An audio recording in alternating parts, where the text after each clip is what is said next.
Hi, Ancient World History, and welcome to our flipped classroom. Welcome to the first lesson that we're going to have on Ancient World History. We're going to go from the beginning of recorded history, the beginning of empires, the beginning of civilizations, all the way through exploration of the Western Hemisphere. And we're going to start off looking at the advancement of the world, the advancement of civilization, of technology, of language, of trade. And we're going to start looking at these ancient river civilizations. And you can see on this map here, we're going to be centering around India, China, and the Middle East. And the first civilizations we're going to be looking at take place in that orange section that you can see in the background. And that is the area of Mesopotamia. So let's get started. Now, in every PowerPoint you're going to see, we're going to have some questions, some essential questions, the things that we are really going to focus on learning through this PowerPoint. And the essential questions for this PowerPoint are, why does civilization arise? How does it endure?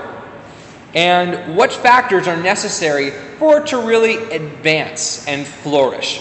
So let's take a look at answering those questions while looking at Mesopotamia. Now, Mesopotamia is a section of the Middle East around the Tigris and Euphrates River and also along the border of the Mediterranean Sea. And what you're looking at right now is referred to commonly as the Fertile Crescent, because thousands of years ago, this was a plentiful area for food, particularly wheat and barley. And one thing that's very important that we're going to learn about civilization is for civilization to arise, you have to have a great food source. That could be corn or yams or wheat or barley or rice. And if you don't have a very strong food source that can give you a lot of energy and protein, civilizations won't endure because they don't have the proper food sources. So, in the Fertile Crescent, we have the Sumerians. Now, the Fertile Crescent itself is very, very flat. And it doesn't have natural resources in the way of building materials. And we're going to find out what the people of Mesopotamia did to grow their civilization and overcome that. These civilizations of Mesopotamia are going to be around the Tigris and Euphrates rivers. And the reason why we're going to see these civilizations arise, especially around these river areas, is because of silt. I cannot emphasize enough how important this silt is. This is new soil that is deposited along riverbanks. That's really good for farming. Now, when civilizations learn to control this, because the Tigris and Euphrates were very unpredictable with flooding and depositing this new silt. And so it's very difficult to farm until you can use irrigation. And again, irrigation is basically digging ditches and trenches that lead water away from a stream or a river and into farming territory. And this is going to control that flooding. This is going to allow regular crops to be grown. Specifically in Mesopotamia, it is wheat and barley. But this is also going to do something very important. Because before this, people were constantly moving. They were nomadic. They were hunting. They were gathering. But they were never staying in one place. Now that you have people that are growing food in one spot, they're now going to be tied to this land. So they now are going to build permanent dwellings. They are now going to become farmers more so than hunters, nomadic people who follow groups of animals.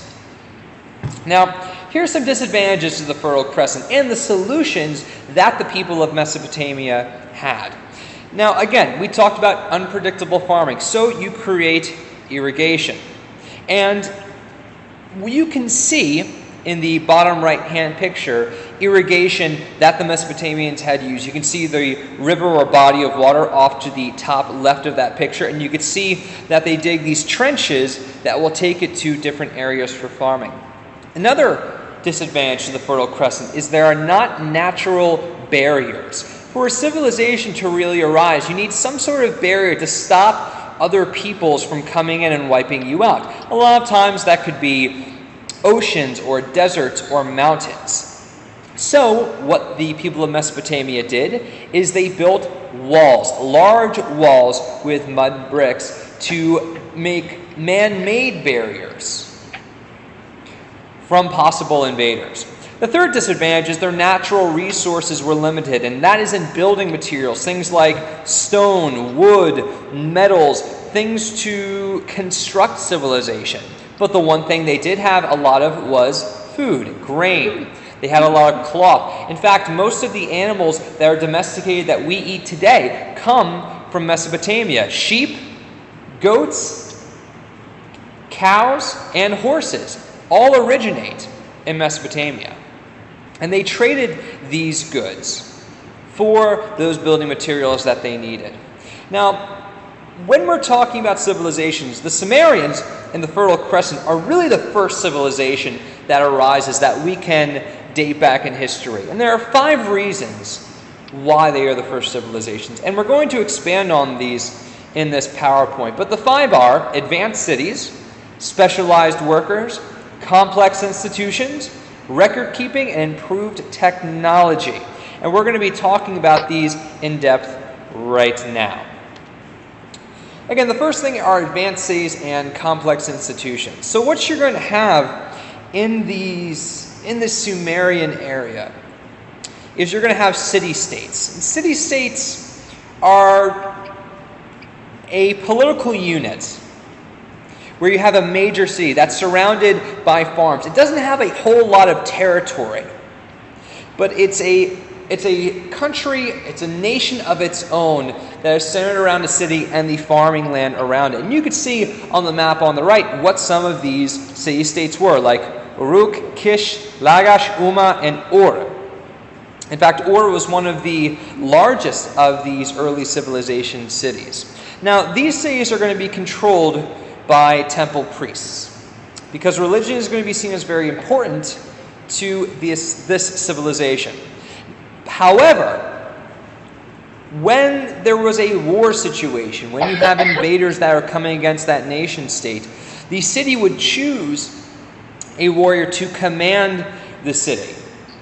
Now, this is when things get interesting, because again, this is early history, the first time we see civilizations, and this trend that we're about to see happens often, even today, where a warrior, a general, a military leader takes control of a city-state or a nation, and then does not step down, and will become the full leader of that nation or nation-state.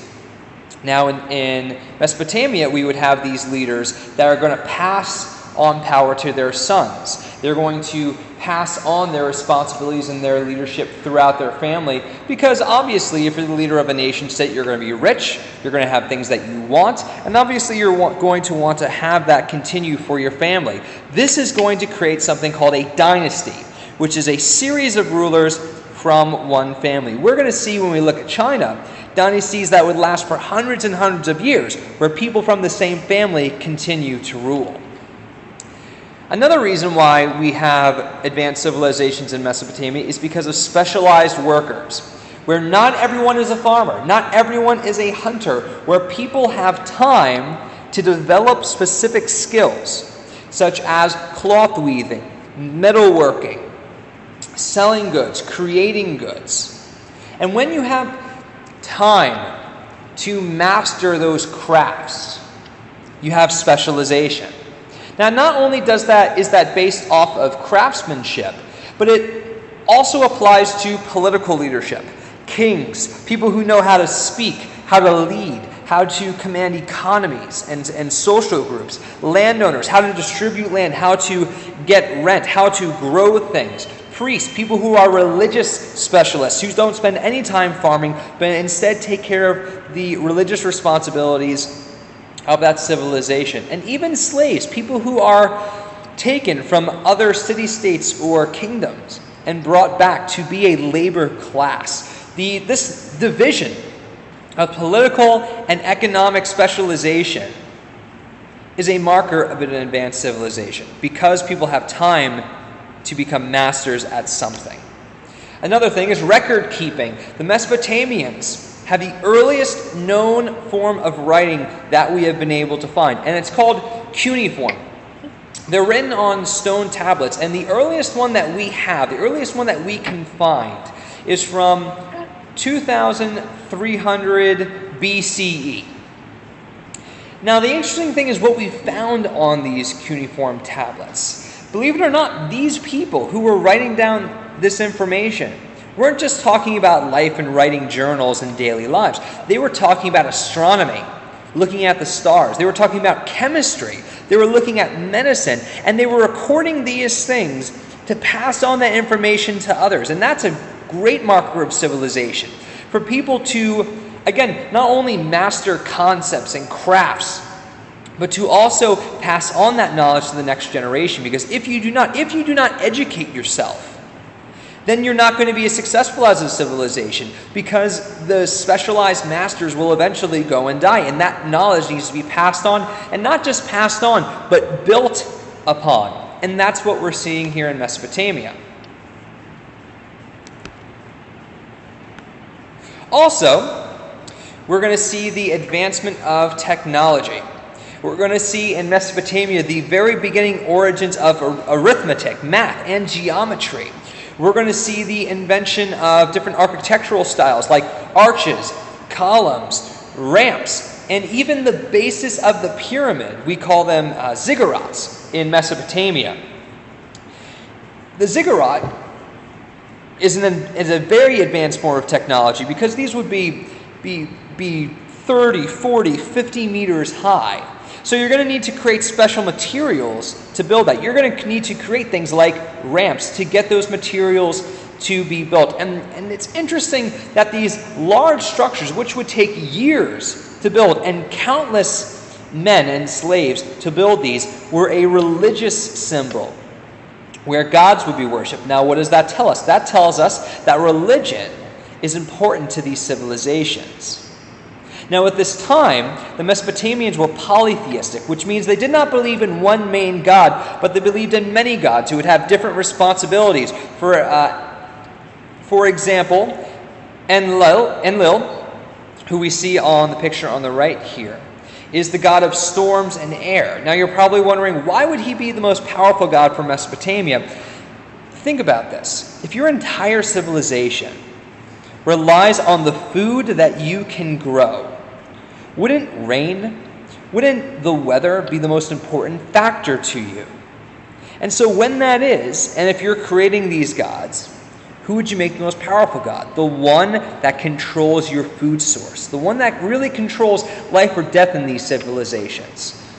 And that's why Enlil is the most important and powerful god for Mesopotamia. Now, let's talk about some of these empires in particular that we're seeing in Mesopotamia. Now, an empire, and you need to know this, I'm not trying to disregard your intelligence, but I just want to make sure we're all on the same page. An empire is when you have several people. It's not just one nation state or one kingdom, but several of them together under the control of one ruler. And that can happen peacefully. That could happen in a war situation as well. And what we see is the first kingdom in Mesopotamia is Akkad. And we find this in 2350 BCE, before Common Era. The founder of this kingdom is going to be Sargon. Now we can see a picture of Sargon and a bust of his face on the picture on the right. And he's going to unite all the city-states of Sumer, all the city-states of that Fertile Crescent region around the Tigris and Euphrates rhythm, not by diplomatic means and negotiation, but by war, by conquering. What we then see, about 350 years later, is the beginnings of something called the Babylonian Empire. Now, the Babylonian Empire came about, their origins, and we're going to see this in a lot of different civilizations that take power, is that their civilization is based on war. The reason why is they are nomadic. They are constantly hunting. They are constantly tracking. And when you live in a lifestyle like that, you naturally become a good warrior. And the origins of the Babylonian Empire were the Amorites, these nomadic warriors who constantly moved around. They were not farmers. They did not create permanent dwellings. Now, as the Babylonian Empire was at its peak, the ruler for the Babylonians was named Hammurabi, and he's going to rule from 1792 to 1750 BCE. And he creates something very interesting. In fact, the very basis for law and rules within civilization. And it's called Hammurabi's Code. And it's going to be a uniform code of laws that everyone has to obey. Now, why would you even create laws? The answer would be to create order and unity. You need everyone to understand how they need to act and behave in a society for people to be safe and for the rulers to have control over the people. Now, it's interesting that he wrote this down on stone and put these large stone obelisks, which we're going to see on the next slide, all over his empire so everyone could see them and read them and know them. Now, you can see one of these obelisks on the picture on the right here. The picture below the notes itself is actually Hammurabi dictating these laws. And there are going to be 282 laws. Yes, I know that would be a lot to memorize, but 282 laws Hammurabi creates. Now, this covers a wide variety of aspects within Mesopotamian and Sumerian civilization.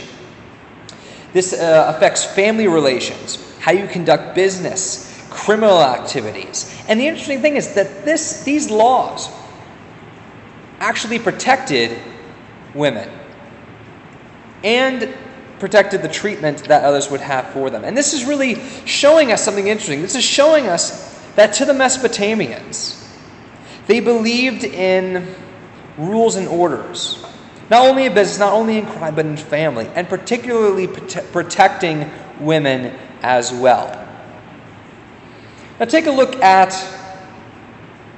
an example of some of these Hammurabi's law. And I want you to look at 196. 196 is a very interesting law because we've heard this all the time. Have you ever heard the phrase, an eye for an eye and a tooth for a tooth? Whatever you do to someone will be done to you. Hammurabi's Code is the basis for that. And every law system that's created afterwards, no matter where it is, no matter when it's created, all of them can be traced back. The origins of law and order can be found in Hammurabi's Code. Well, that's it for lesson number 1. I hope you enjoyed learning about Mesopotamia. Thanks for watching.